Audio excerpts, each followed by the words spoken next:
Alright, welcome to SoFlo TV again, everybody. It's your host with the most. This one is pretty interesting. This one is about, without no further ado, no delay, right into it. This one is about Micheal Mclean, right? St. Thomas businessman that was found guilty on 6 counts of murder, right? I jotted down here a couple of interesting points to this whole thing. Right? Watch this. Walk with me through this. So those of you who don't know, because I was told, I think Baby did ask me if I'm not going to do a story on it or something. Yeah. She asked me if I wasn't going to do something on it. And quite frankly, I wasn't interested and I didn't know about it. So I'm sure there are a lot of people in my audience that don't know or didn't know about it. Maybe we just lived that busy of a life.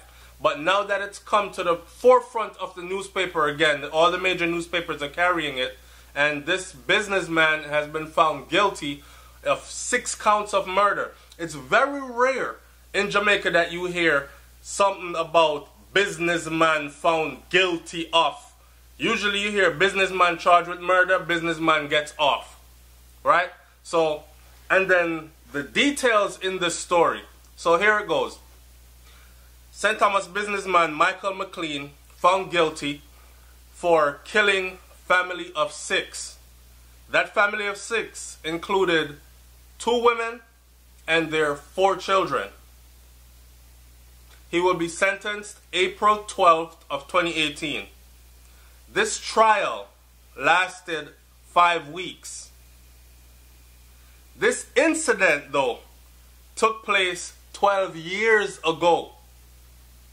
I know people are saying, just like I'm saying, every time I hear about like Jamaica's justice system being lagging, I didn't know it could take 12 years. And yes, this man has been sitting in prison, in custody, for all these years, awaiting trial. And finally his trial is here after 12 years.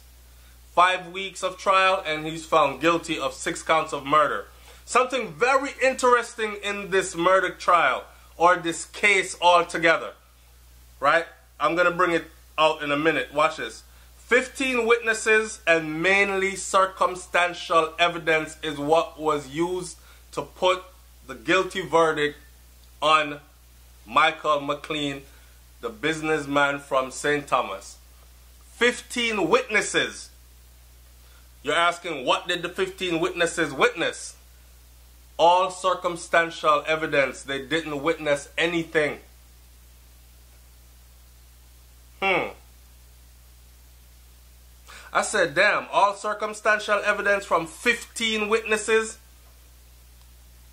Micheal Mclean was emotionless. This is how the newspaper puts it. Micheal Mclean was emotionless as the verdict was read. And he immediately asked the judge to forego mitigation hearing and go straight to sentencing. So now I said to myself, what is mitigation hearing? Because I'm not an attorney, right? So I went and looked it up. Mitigation hearing, the act of lessening the force of something unpleasant as wrath, pain, grief, or extreme circumstances. The act of making consequences less severe.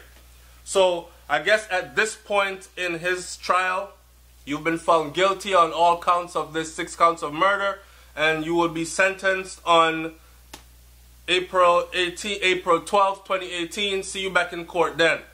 I guess the next step was for the accused attorney to say things that would make the judge have mercy on his client, right?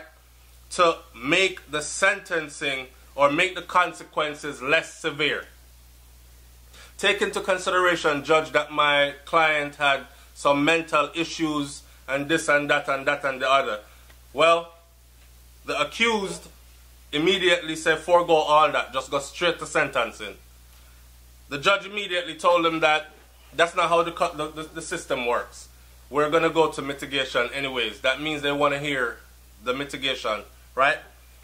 DPP, Director of Public Prosecution. Remember Paula Llewellyn?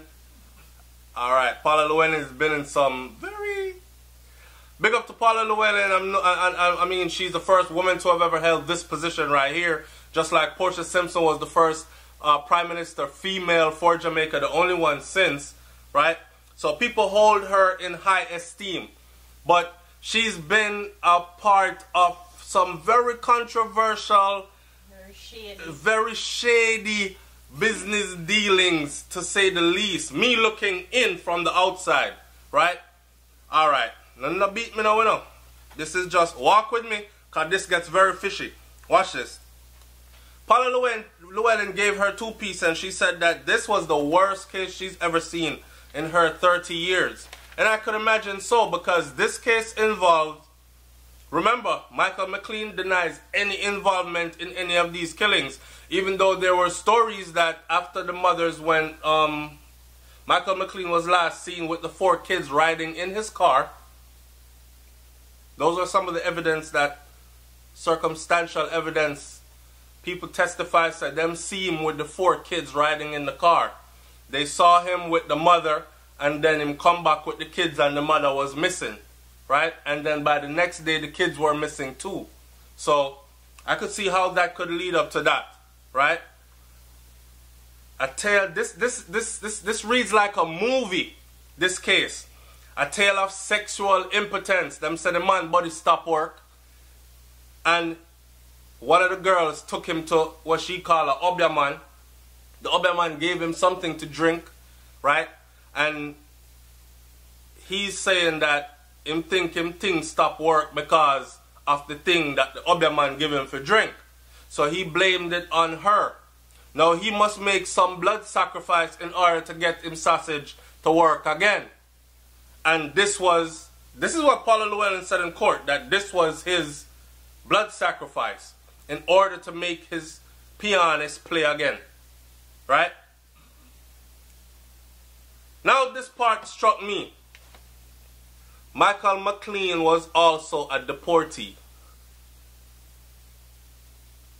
He was a deportee. Now, given the stigma of a deportee, when we think about deportees, we don't think of successful businessmen.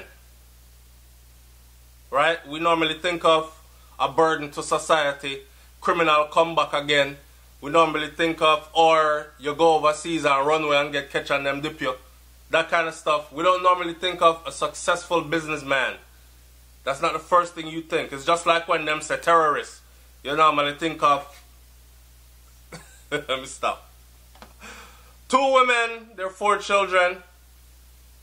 That's the sad part. And I know people want justice, right? Especially in the manner. I read the details of this case, and it was gruesome, man. Like private parts burnt out, neck, throat slash. All of them throats were slashed except for one. And that one must have get chopped up from behind and all kind of something. To see that this happened in 2006, and this man been sitting in jail since, that's another thing. Usually, him should have known said I'm going to fry him from day one, because usually a successful businessman in Jamaica, come on now, when he is found to be involved in any crime, isn't he usually granted bail? Wanna talk to me? Isn't he usually granted bail in lieu of? And he's waiting for his trial date. Right? Like Patrick Powell. And in the meantime, he's free to go do what he want to do. He's not on house arrest, pay some money, come out on bail, see you in court in 5 years. Not this brother. Micheal Mclean was held since 2006. Mind you, he's a deportee. His case did not come to finalization until today, March, you know? Yeah. March 2018, March 6, 2018. From 2006 to 2018. I've never heard of a case lasting that long, and a man sitting in prison for damn near 12 years waiting to be tried. A shovel, a machete, and several knives and a pitchfork were used. These are the tools they said Micheal used, right? Here's my thing. A little birdie in my head is saying, could this have been a case of them trying to tie up a man who came back to the island under less than favorable circumstances, deportee, and made good of his situation and became somebody successful, a successful businessman that was also a deportee, and things were put in place to get him out. Because his lawyer argued in his case that when these things happened in 2006, the police didn't look anywhere else or try to do any other kind of investigation. Everything they did was to make sure that everything pointed to him, his client. And the fact that a successful businessman was held for damn near 12 years before a trial. Held for 12 years, trial for 5 weeks, jury deliberated for, what, a couple of hours or a day or two, and guilty. Well, I would like to hear your comment in the comment section below. Before any of you go losing your bridges, remember, I'm just putting out there food for thought. I'm not defending the man. I'm not saying he didn't do. I'm saying I read through the whole case as it was presented, and the things that Paula Llewellyn, which is the prosecutor, right, director of public prosecution, put out there to the public for us to read. And I read through a couple of things, and it seems as if there could be other things going on in this story. That's just me. Anyways, I'm going to leave it right here. Very weird to me, though. What do you think? I'm out. Peace.